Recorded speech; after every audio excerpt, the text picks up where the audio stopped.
बहुत सारे लोग हैं हमारे देश में जिनके पास इंटरनेट के लिए पैसे हैं बट शायद थेरेपी के लिए पैसे नहीं है। बिल्कुल।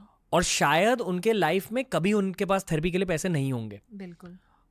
अब थेरेपी एक ऐसी चीज़ है जो शहरों में बहुत कॉमन होती है, छोटे शहरों में शायद इतनी कॉमन नहीं होती। हमारे देश में भी इतने सारे थेरेपिस्ट नहीं है। तो उन सारे लोगों को पहले आप क्या कहना चाहोगे कि खुद के दिमाग के बारे में, खुद के जीवन के बारे में या मेंटल हेल्थ के बारे में अगर उन्हें खुद जानना है तो उन्हें क्या करना चाहिए?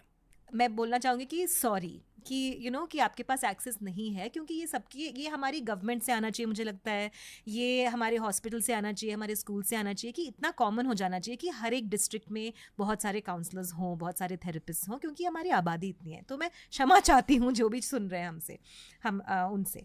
लेकिन अगर नहीं है, अगर इस रियलिटी को हम थोड़ा सा एक्सेप्ट कर ले रणवीर, तो हम थोड़ा इसको गहराई में सोचे तो देख सकते हैं कि और क्या एवेन्यूज़ हैं जहाँ पे हमें ये सेम इस तरीक़ा का एक्सेस मिल सकता है। तो बुक्स, पॉडकास्ट, टीचर्स, स्कूल में वेबिनार्स, ये सब हो रहा है। मेंटल हेल्थ के बारे में अब जागरूकता बढ़ चुकी है, जो बहुत अच्छी बात है।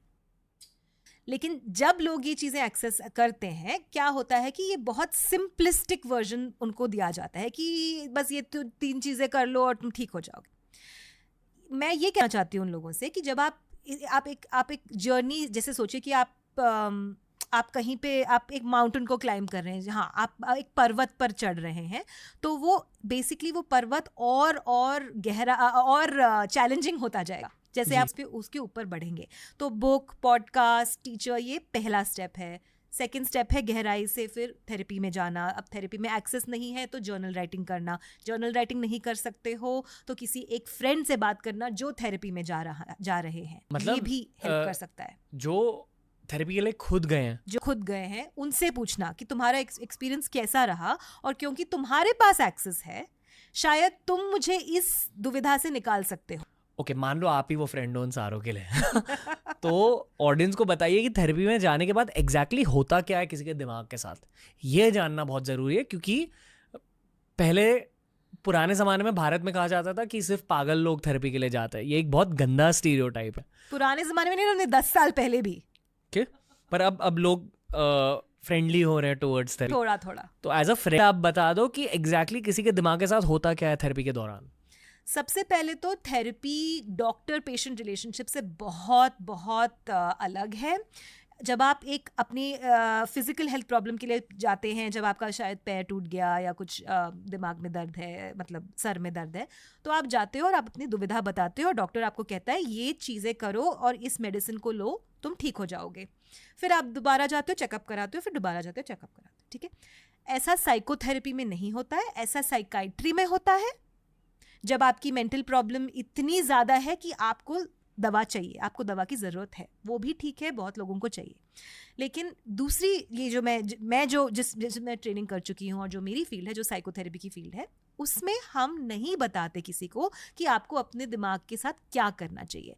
सबसे पहले तो आपकी दुविधा बिल्कुल इन डेप्थ डिटेल में सुनी जाती है और बिल्कुल नॉन जजमेंटल अप्रोच लिया जाता है कि तो थेरेपिस्ट आपको कभी नहीं बोलेगा कि तुम ये गलत कर रहे हो, तुम ये सही कर रहे हो और तुम ऐसे करो। मतलब जो आपकी जिंदगी में एक्चुअली हुआ है आप वही चीज़ें आपके थेरेपिस्ट को बता देते हो, उसी तरह जैसे आप किसी फैमिली मेंबर या किसी दोस्त को बता रहे हो, एकदम खुल के। और उसमें 4-5 सेशन लगते हैं, क्योंकि पहली बार जाके आपको एक स्ट्रेंजर से तो वैसी फीलिंग नहीं आएगी और ना आनी चाहिए।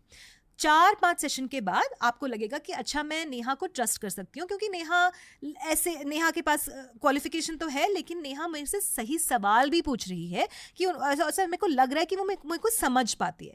इसलिए लोकल लैंग्वेज थेरेपिस्ट बहुत अच्छे होते हैं कि अगर मैं कन्नडिगा हूँ तो कोई कन्नड़ा स्पीकिंग आदमी मेरे से बहुत लाभ ले सकता है। आप पंजाबी हो, कोई अगर आप पंजाबी में बात करते हैं तो किसी लोकल क्लाइंट से आपका बहुत अच्छा नाता बन सकता है। तो ये हमें चाहिए कि पहले बॉन्डिंग हो। तो 4 सेशन लगते हैं बॉन्डिंग होने के लिए। उस बॉन्डिंग में आप बताओगे अपने थेरेपिस्ट को कि मेरी ना लाइफ की ये जर्नी है। थेरेपिस्ट अगर आपके लिए अच्छा होगा तो आपको एक फीलिंग आएगी, अपने दिल में आनी चाहिए कि हल्का लग रहा है थोड़ा सा। पहले सेशन, दूसरे सेशन, तीसरे सेशन थोड़ा हल्का लग रहा है, ठीक है। अब क्या होता है कि हल्का लगने के टाइम में ही हम थेरेपी बंद करते हैं, हम सोचते हैं कि यही था थेरेपी का आउटकम कि हमें हल्का लगना चाहिए, लेकिन एक्चुअली ये थेरेपी का स्टार्ट है, ये थेरेपी की प्रोसेस की स्टार्ट है।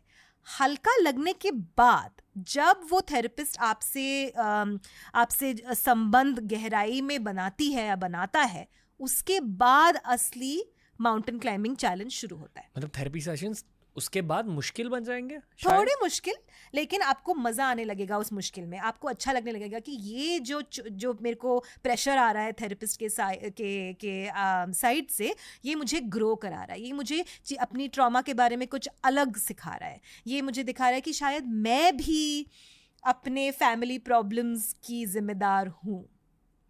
वाह, ओके।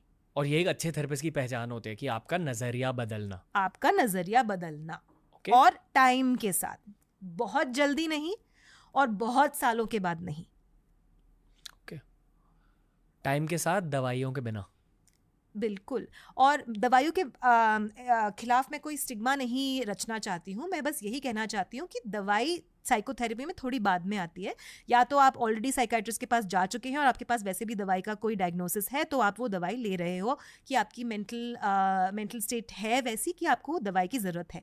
साइकोथेरेपी थेरेपिस्ट आपको दवाई डायग्नोज नहीं करेगी। वो क्या करेगी, वो आपका हाथ पकड़ेगी, मेटाफोरिकली बेसिकली आपका हाथ पकड़ेगी और बोलेगी कि चलो अब दवाई के साथ, मान लीजिए आप दवाई लेते हो, दवाई के साथ हम और क्या कर सकते हैं आपका नज़रिया बदलने के लिए, इस आपकी दुविधा से निकलने के लिए। ओके,